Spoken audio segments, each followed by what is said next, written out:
Hi, hello, and welcome to The Zodiac Academy, Origins of an Academy Bully. Novella. All in one go. 0.5.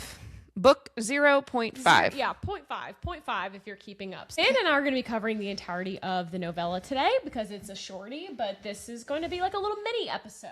Yeah, just like to get us through to next week. That's right.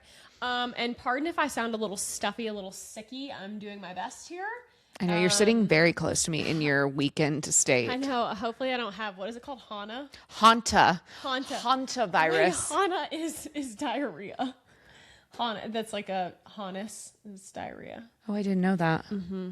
That's an interesting fact that you hit us with. I don't. Surprise, medical jargon.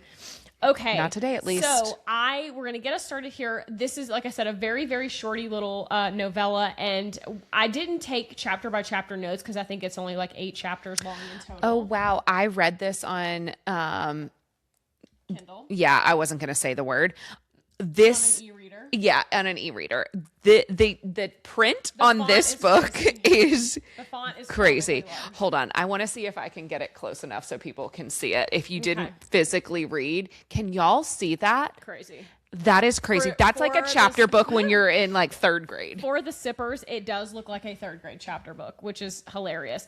Okay, so we're just you ready to dive right in? Yeah, get into it. So we start off, the whole book, it just bounces back and forth between Darius and Lance's POV. Now, this is a prequel. This is the summer that Darius and the other heirs are awakened. Yep. They get their powers, and consequently, some other things kind of go down. Yeah, it's the story of the Guardian Bond, basically. Right. That's right. So we start off in the book where the heirs are a crisp, ripe age of 14. They are very young. To me, this is when the age gap between he and Lance are really tough because Darius is, again, 14. So that makes Lance... There's 8 years difference. No, he's 8 years older than the twins. So he's 7 years older than... 6 years older. I think there's 6 years between him and... Are they juniors? Are they in their junior year when the girls come? I think so. I think that there's 6 years between him and Darius. Okay. So he's 20, 21 is what we'll call it, roughly. Eeks. So that's tough. Now, listen, when they get older, like the age gap is like less meaningful. It feels less weird when you're both like in your 20s. Sure. But like 14, there is a world between a 14-year-old and a 12-year-old. Or I'm sorry, a 14-year-old and a 20-year-old. We are apples and oranges here. Right. But we are, of course, led to believe and reminded that the heirs are not treated as any normal 14-year-olds. Correct. So we go through the night. The opening chapter is from Darius's POV, and it opens up to the night of his awakening, which he is 14. He and the heirs, they're awoken earlier than all of their peers. Now, I wanted to talk about this briefly because I clocked this, that some orders emerge earlier than others, which we knew that, but I don't think I realized it was quite as pronounced. Because three of the heirs have already emerged as in their order forms. Darius knows that he's a dragon. Yep. Max already knows that he is a siren because he's having trouble managing his scales. Yeah, his emotions. Yep. Yeah, he's kind of half shifting all the time. He's not got great control over it yet. And then Seth has already emerged as a werewolf. Yeah, and I think that they note that Seth emerged first. Yes, he was like 7. He was really young. Which is, they said, is not unusual for werewolves. That makes sense. They're a pack. Like, you would... I'm sure, I guess. That, to me, makes sense. Me too, and I don't really know why, but I'm like, yeah, seems reasonable. Okay. Can you imagine being a 7-year-old and being like, oh, I'm a wolf? I'm a wolf. Caleb, notably, is the only one that has not emerged, but they are certain that he's a vampire. He comes from a long line of vampires. And I just thought that was interesting that Caleb was the only one that had not emerged yet. And I don't know if that means anything. Yeah. But just interesting. So the chapter follows them through the night. They go to Zodiac. They, the heirs, with their parents, go to Zodiac. And we watch the boys' powers emerge. And we are reminded that all of the heirs have 2 elemental gifts. Right. So making them very powerful. Now, what we do find out is that Darius's grandfather was very, very powerful. He had 3 elements, and Lionel was hopeful that Darius would also have 3. Unfortunately, he does not. He only has fire and water. I think hopeful is perhaps the wrong word. He was convinced that one of his children, whether it be him or Xavier, will have 3 powers. And we very quickly get a glimpse that their home life and life with dearest dad is, not that we didn't already know that, but is darker than we thought. It is brutal, and the verbal, mental, and physical abuse has been underway already. Yeah. And we also start getting a sprinkling, a hint already that something is maybe off with Xavier because he quote unquote, because he has also not emerged yet either. Now Xavier's only 11 at this point. So he has not emerged yet either. And he's like, but I'm going to be a dragon just like everybody else in my family. And it was very sad to read that. Yeah, he hasn't been awakened and found his powers yet, or his order form, which I guess is unusual given how young his brother was when he found out his order form. Correct. So just as a recap, I thought this was a good reminder because I had kind of forgotten that they all have 2 powers. So Max and Darius both have water. Seth and Max both have air. Caleb and Seth both have earth. And then Darius has water and fire. Yes. So everybody has 2 elemental. Did I say everything for everybody? I think so. Is that all? Yeah, I think so. Okay. So they each have 2 elements, and we also, again, are reinforced that even within the air family, Darius's family is extreme beyond extreme.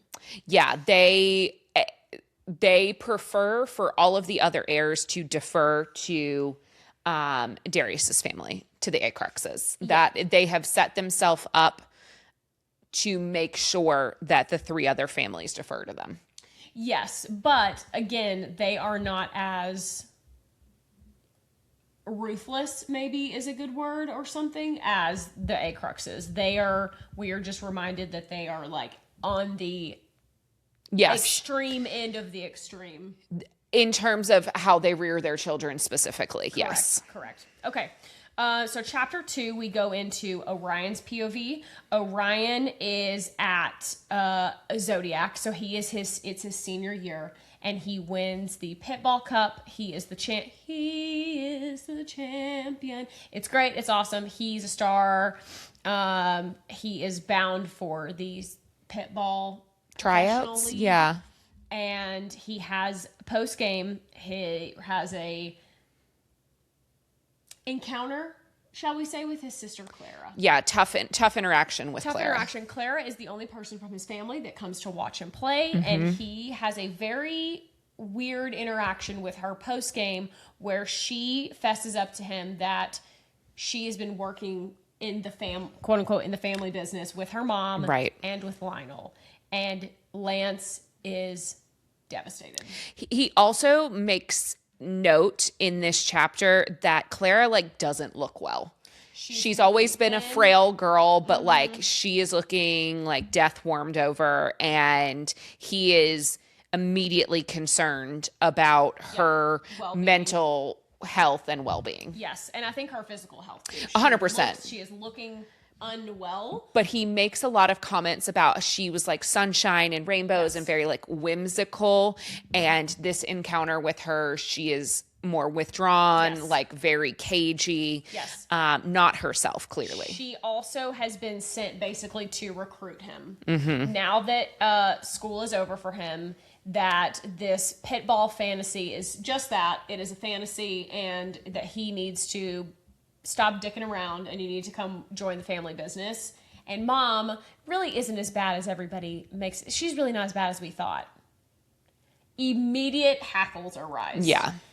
Raised by the reader and by Lance. He immediately knows that something is not right. And he is going to get to the bottom of it, and he is going to find out what the hellion is going on with his sister. Right. Okay, so we're back to Darius. So Darius is at Zodiac. He's having I want to say like a freshman orientation. Exactly. But he's only 14. He's not in yet. He's just having a little like.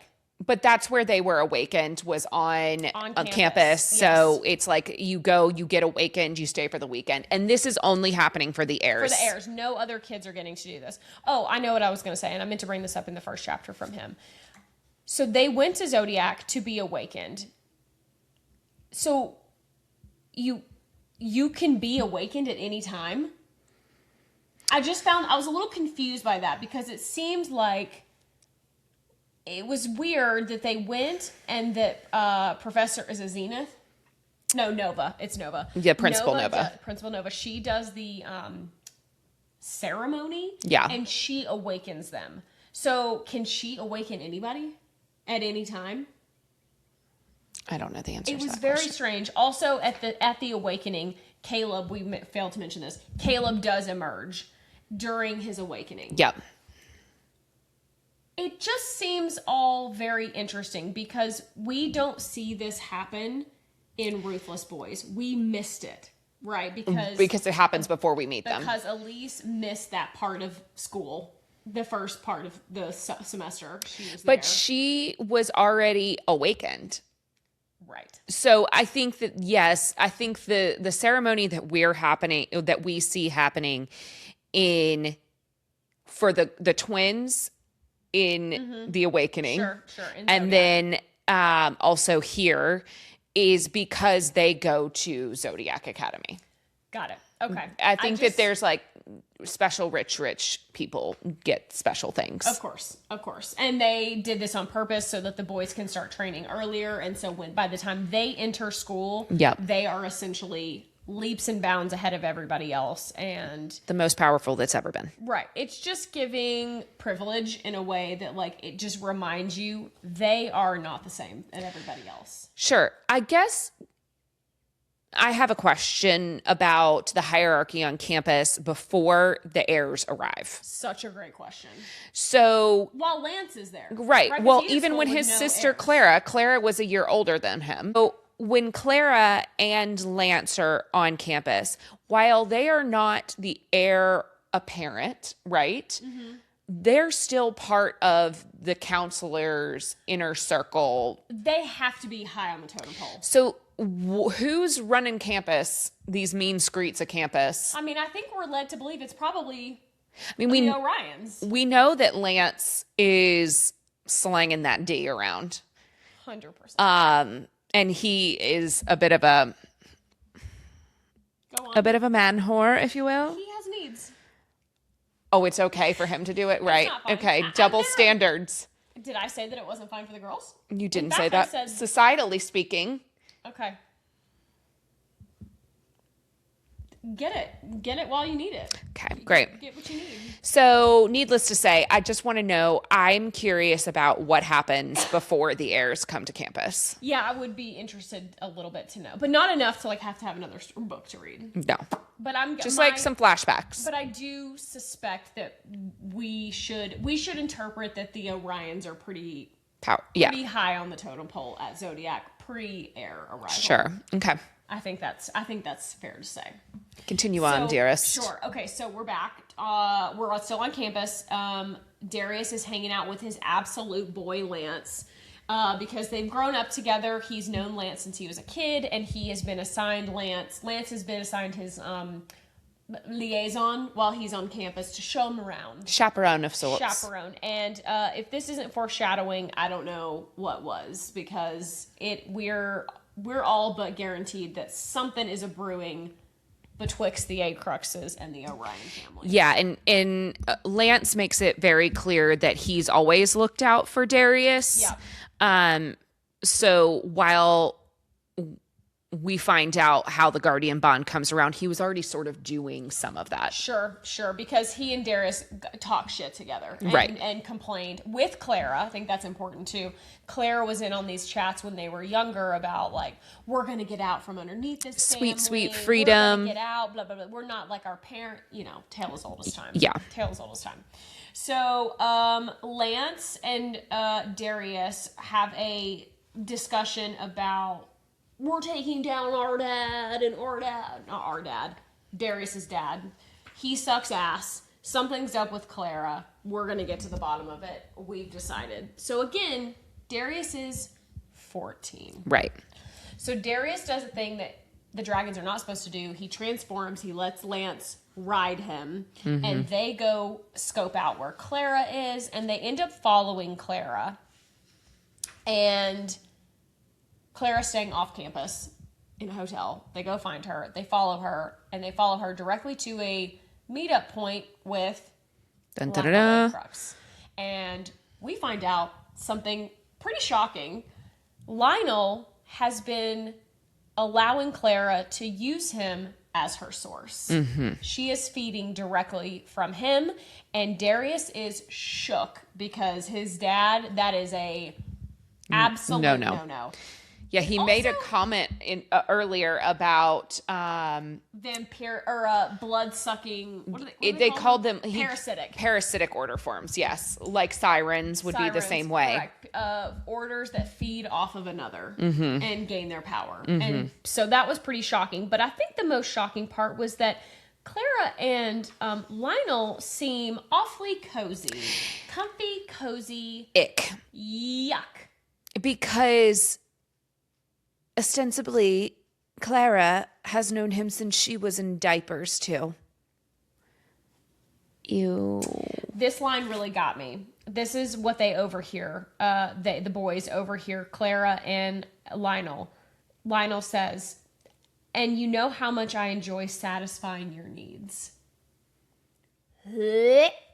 Disgusting. I also think that yes, but this was a bit of a ploy just to get her to do what? 1,000%. Yeah, because she's way more into him than he's into her. Because I don't think that he really, gives a shit about anybody. No, not even a little bit. I also think it's interesting, too, to remind everybody that they give a pretty good description of Lionel in this particular book. He is... blonde. He is Lucius Malfoy. Do we consider Lucius Malfoy a blonde? Yes. Like platinum? Platinum, babe. I would call him white-haired, not... Okay. Semantics. Sure. And this is your Hogwarts alert. He is Lucius Malfoy. Sure. Sorry, he is what he is. And also, reminder, too, that Darius looks like his mom. Correct. Dark-haired, darker complected, does not look like his dad. And I just think that's worth noting. Right. Right. You know how I feel about the blonde men here. I know. Not good. Not good. All right.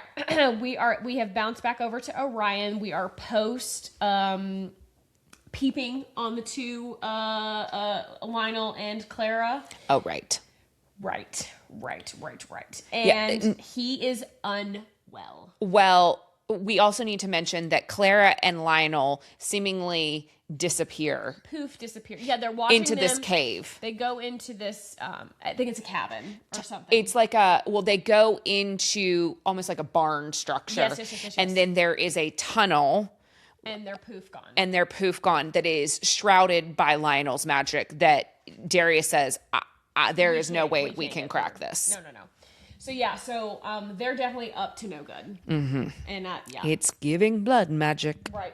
So we're back to Orion. Orion is absolutely devastated over what he saw with Lionel and Clara. He continues to lament knowing that something is wrong.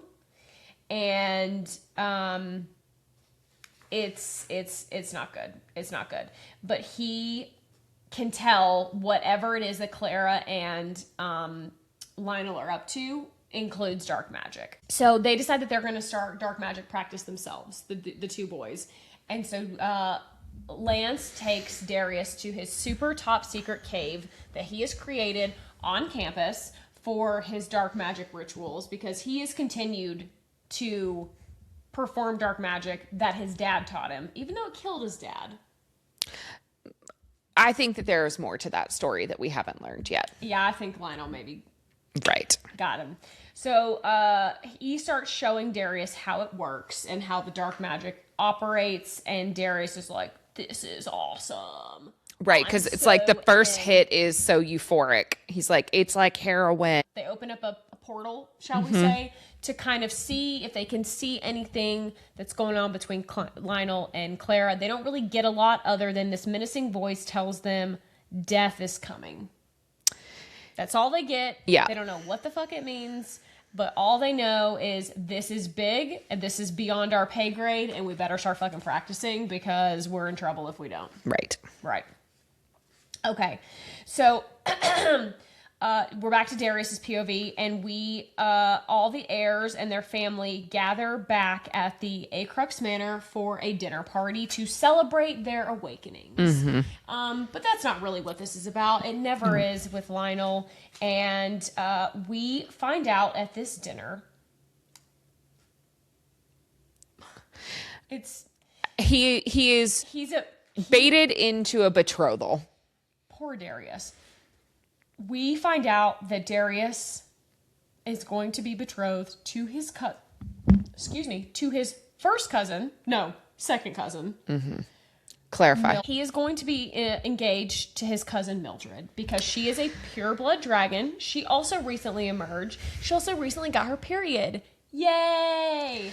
Weird thing to share at the old dinner table. This girl hit every ugly stick on the way down.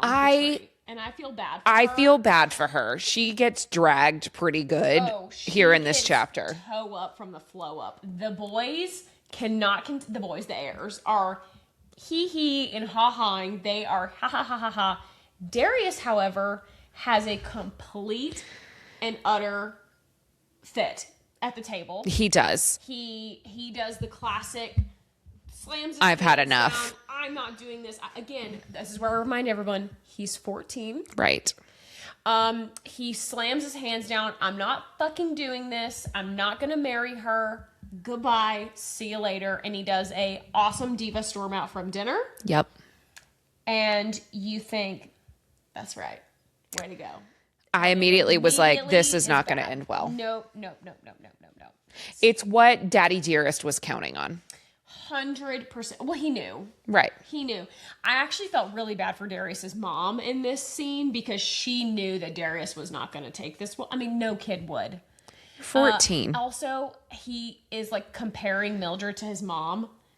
Not real. He just goes, of course my dad gets like a perfectly gorgeous model, dragon for my mom, and I get stuck with Mildred. These are inside thoughts he has, but I just think that that's worth noting. That, of course, Lionel's wife is purebred, quote unquote, purebred, and also just happens to look like a model. Right. It's almost like maybe she's not. Are we going to find out that Xavier is not his son? Yes. Is that the 100%? Or are we going to find out that his mom is not pure? Well, one of the two. I'm going with she had a dalliance because, girl, I hope she's getting it somewhere. I hope so too. I hope it's somebody that we know. It has to be, right? Xavier's. Yeah, I mean, I don't know who it is, but like. Oh my God! What if it was Washer? Ew! No, please stop it. I'm wondering if it's going to somehow tie us back to Ruthless Boys. Yeah, that's what I was kind of thinking. Yeah. Too. Interesting. Okay. Anyway. All right, so we pop over to Orion. Of course, the Orions are in attendance of this said dinner. Clara is there. She's sitting like very close to Lionel. It is very awkward. It's very uncomfortable. Remember, the boys know too that she is having some sort of relationship affair with Clara. And his wife is like sitting, two doors down. Right. So Orion gets up from the table. He's going to go check on Darius. And Lionel hits him with a good man to go check on your boy. And Lance is like, I am not doing this for you. Okay. Lance finds Darius pouting and he's like, come on, man. Like we gotta, work together and we'll fix this. And you're not going to have to marry her and we'll figure it out. Wrong. Daddy Lionel A. Fucks shows up to absolutely rain on everybody's parade, proceeds to beat the absolute shit out of Darius while Lance watches, tells him the party's over. I sent everybody home. Don't worry. I told him it was your fault because you had a little diva storm out. And oh, by the way, whilst we're here, let's just go ahead and get this taken care of, and performs the guardian bond between Lance and Darius. Yeah, after he throws them in like the fucking jail cell under the steps. Yeah. We're Harry Pottering it. Yeah. We're in the cell. They're like chained up. Oh yeah, they're not getting the crap. Lance doesn't get it. Darius. No, he has to watch, and he's like, physically trying to get right. It's a pretty devastating scene. I don't even know really what to say. It was pretty horrifying. Like if Lionel Acrux doesn't get the best, most vicious death in all of the land in these books, I'll be forced to light them on fire. Yeah, I need him to have a good takedown. A really good takedown. Like, we get it. He's the fucking worst. He's the worst. But I cannot. I'm going to say it here. I cannot live this for another 5 books. I just simply can't. I'm being edged in all the wrong ways. I'm sorry. I just am. I'm ready. While all of this is going down, Stella and Clara watch the whole thing happen. And Clara tries to reassure Lance post-beating, no, I want this. This is not against my... It's giving Stockholm Syndrome. Correct. She is being coerced, I think, pretty intensely. Oh, see, and I think that, yes, coerced, but not... I don't mean coercion, like they're not using coercion on her, like... They're leveraging Lance against her. 110%. Yeah, she's doing this... to protect him. In theory, so he doesn't have to. Well, and she even says so later. Correct. She goes, I did all of this in hopes that you could, like, go on and, like, have your dreams, which is really sad. Devastating. Okay, so... Guardian Bond is in place. Guardian Bond is in place. The tattoo brands are there. And the boys now understand almost immediately that shit is changed for them forever. So, well, we're back to Darius's POV. Darius is told by Lionel, oh, we're not done here. We've got more plans for this evening. And it turns out that the night also happens to be an eclipse. An eclipse, but also the Solarian meteor shower. Not an eclipse. It's not an eclipse, is it? No, just a Solarian meteor shower. So we proceed to basically have a rehashing of the end of book 3, which is a meteor comes down. Lionel turns into his dragon form. We have a Death Eater meeting. Lionel sprays a circle of fire and makes the very special pixie dust powder that only works to the Shadow Realm. Yeah. And we perform the incantation, the ceremony, the ritual that was performed on the twins. Yeah. That we saw previously that worked. This is this is not what happens here. This is the ritual that takes Clara from us. And it is very, very sad. Like a tornado of dust, ash, blood, and she's gone. And she's gone. And there's just this massive puddle of blood, and she's gone. Now, Lance, the entire time, is fighting his restraints, because the boys are restrained while all this is happening, of course. He's kicking, he's screaming, he's trying to save his sister, to no avail. And this is where I ask, who is this story about? Because the further that we get into this tale, the heirs, of course, are like prevalent MMCs. Lance Orion is damn near our main MMC at this point. Any thoughts on this? He's our tie to Gabriel. Sure. He's our biggest tie to Ruthless Boys. He's our only tie right now, really, to Ruthless Boys with Gabriel. Sure. For right now, yeah. Until the reveal that we believe is coming about their relation to Gabriel. Yeah, but Gabriel is at Zodiac because of Lance. Sure. I am slowly starting to wonder if, like, who is this story really about? I fear that the farther we get into this, yes. But I think Lance just becomes the de facto conduit. Like, I don't know that when the sisters sat down and initially plotted it, that it was like, and he's our guy. Right, that this story was about him, if you will. Sure. I think that the farther they got into this, they were like, oh, we'll just make this a tie to Lance. And that's how we'll get there. Sure. So I do think that there will be more ties to Lance, like the Clara of it all, right? Mm-hmm. I don't know. Just something I think that's a lot of, because we are getting a lot of Lance POV chapters. We have more Lance POV chapters than Max and Seth and damn near. We have to, because he's the only one that knows the dark magic. Right. He's also Darcy's mate for all intents and purposes as well. So correct. At this point, and knowing how the last book ends, Shadow Princess, with, I guess, spoiler alert, with Darius and Tori being star-crossed. Yeah. He right now is our only consistent I'm so annoyed boyfriend, by that. I'm going to say boyfriend, for lack of better terms. I'm so annoyed by that. What do you mean? I'm so, listen, okay, I'm so, it enrages me to no end. Yeah. I could punch Tori in her face. We just, again, the first and only time she has been reasonable. I'm right being edged in all the wrong ways. Okay. All right. So the final chapter of this book, we're back to Lance, and Lance is just, he's inconsolable, deeply in grief that really is hard. And now Darius feels it physically too. Because of their bond, they're both fucked up. Yep. So he knows that Clara has been manipulated. And we get some of his POV before she actually is gone. Some of Lance's, like, from his vision of, like, kind of how this goes down. Clara again tries to reassure him that this was, like, her plan. She wanted to be part of this. It's just not true.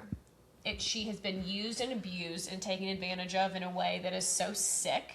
But at the same time, she's telling him, I want you to go live your dreams. I'm sorry. That day at the pit ball match that I was not supportive of you in your dreams. I've always been supportive of you in your dreams, and go live your life. Yep. So that night ends in tragedy. He is devastated. It's over. Lance is just really, really struggling. We pick up and kind of end scene. We have one final scene from the boys. Darius is with Lance at his apartment. This is where we find out that that Lance was in no shape to audition to try out for the professional pitball league because he was so fucked up. Yep. So he was never actually injured, as he's told us. Right. Yep. We thought he was injured. It turns out he was just emotionally wounded and wasn't able to cope.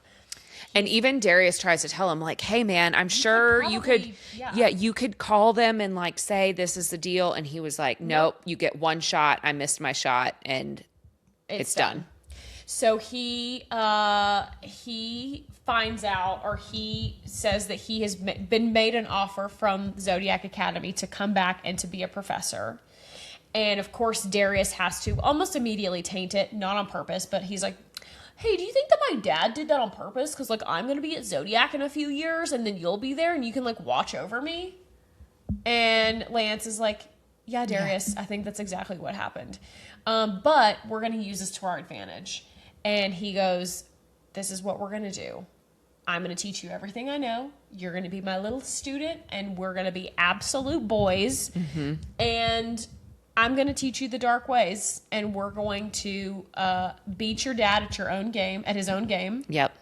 And we're gonna fight back because I'm not going to ever do this again. Right. End scene. And that is how the novella ends. And really, we know that the guardian bond forces them to be close. So ultimately, something had to have happened so that Lance wouldn't go on to the Solarian Pitball League. Knowing what we know now about the Guardian Bond over the course of these books. Sure. Because it would never have worked. Right. He'd have been physically too far away. Correct. He would have been in physical pain and illness, sickness. Yeah. So couple things I think that the key takeaways for me for this little novella. It just reinforces that Lionel is a massive piece of shit, and he is a horrible person.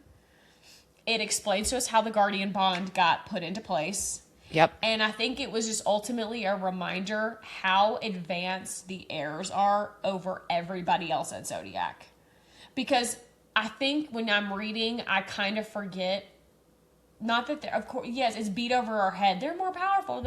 But like they have had tutors, personal tutors, sure, private tutors for 3 full years before they ever set foot on Zodiac. Of course they're the most powerful. Like, duh. So now I'm like, okay, so now the girls are having to play catch up in 100 ways a Sunday. Right. And on top of this, they've also had private tutoring for 3 years. Yeah. Yes. I agree with you. I also think that this book serves to give us more context of who Clara was. Yeah. Because we know in the end of Shadow Princess that she's back, but she's not really her. Mm-hmm. And I think it is important for us to understand how long Darius and Lance have been practicing dark magic. Correct. I also think it helps give us some context for Lance's issues and like deep rage. Sure. And like why alcoholism. Yeah, and why he is just as invested in this endeavor as Darius or as any of the boys are. I think that also is a big right, because we'd heard about Clara and that she was dead, but we didn't really understand their family life prior to this. Right. And I don't think that we're done with his dearly departed father either. Yeah, I suspect we may find out that perhaps the accident with dark magic is not really what happened. I think Stella did it. And I think Lionel, of course, always like behind the scene. Sure. But I think Stella was the conduit for that. I'm sure. Well, and Stella maybe was this is what I'm guessing. I'm guessing that their dad, because they talk about their dad very lovingly. Yes. And that he was a good man, that he was like, Stella, no, we can't do that. That's crazy. Like, no. And she's like, oh, you're in my way. Correct. You gotta go. And I think that she really has it down bad for Lionel.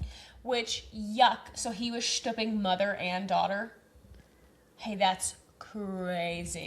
I wouldn't put anything past him. Yuck. I don't think anybody would put anything past him because all he cares about is advancing his power and his position. I hate him.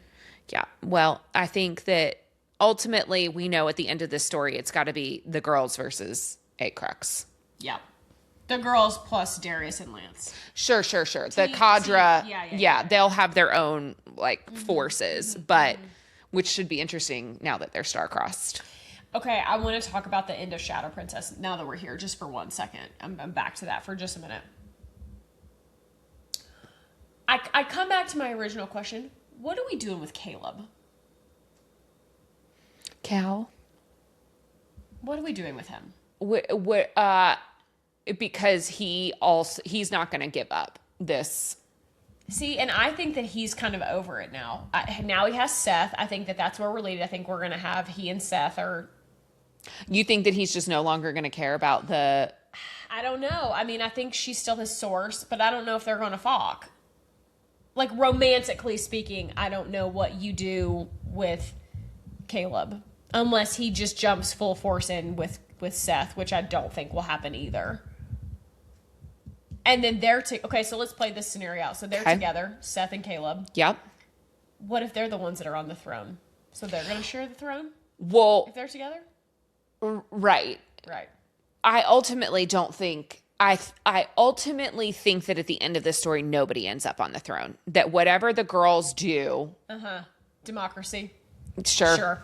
Yeah. Sure. That whatever... Because that's the only way it works, right? Unless we only end up with one Vega twin at the end. And then we're done. Which I don't think is the case. I don't think we lose a Vega twin. So then... You think we lose one of them? No, I'm just saying that's the only other way that nobody shares the throne. Yeah. Unless there's like, it's like they are the queens and then all of the heirs are like the prime ministers, like the council, basically. Or maybe they break it up in that they give them the territories, like Alestria. Yeah. Interesting. Maybe. And they just become like the governors of those because places. I do think that there's something to be said for the girls keep saying, we don't want the throne, blah, blah, blah, blah. And they're going to, well, we're not on the throne. We're going to be the president instead. It's going to end up being like, we've created democracy instead. Wouldn't it be so disgusting if we get through the end of these books and they're like, we signed a treaty. What do you mean? A peace treaty. And everybody's happy. I'm like, I don't want that. We've been fucking around for 35, 79 books, and we're just going to sign a peace treaty? Do you think that Darius... Oh, no, sorry, not Darius. Do you think that Lionel dies, or do you think that Lionel goes to Darkmoor Penitentiary? I think he's dead. Okay. You think he goes to penitentiary? I'm just asking questions. I think he's dead. Yeah, I think he's got to go. Do you think that Stella dies? No. She goes to Darkmoor Penitentiary. Yep. Okay. Got it. Yep. Okay. Do you think the other Death Eaters get punished? I think it's a myriad. I think some die. I think some go to prison. Got it. Because we don't really know who they are, and we don't really care. I mean, I think we're going to find out that they're like from other prominent families, is my guess, of some sort. Sure. Like Diego's family and stuff. But I think it'll be like 20 of them were murdered at the ultimate battle, the others were captured and sent to, Azkaban. How much longer until Geraldine breaks Max down and makes him join? Honestly, that's the best storyline in all of this to me. It is. Geraldine is... Because we've got Caleb halfway there. Caleb is already like, I don't really want to fuck with the girls. Like, I don't really care. And Caleb's like, I'm here for a good time, not a long time. Does he really want the throne, Caleb? No. No. I don't really think anyone other than Darius is really into the idea. And I don't even think that Darius is necessarily into the idea. Yeah. He just doesn't want his dad to have it. Sure. Yeah. I think that is his sole motivation. Sure. I agree. I don't really think Max can't afford to sit on the throne because unless he is willing to out himself to more than just the heirs, Well, I think that's where we're headed. So I think that I think it's going to get outed. And that he's no longer on the table. And that he's going to kind of be off the table. He will join Geraldine because Geraldine's going to be like, well, you can join the heir. You can join the ass club. Right. And he's like, okay. So I think he will, and I think that's how he joins Team Good Guy. Sure. Caleb. So what about Seth? I don't give a flying fuck what happens to Seth. He can sit and spin on it for all I care. I don't care. He's getting a redemption arc. I don't care. Okay.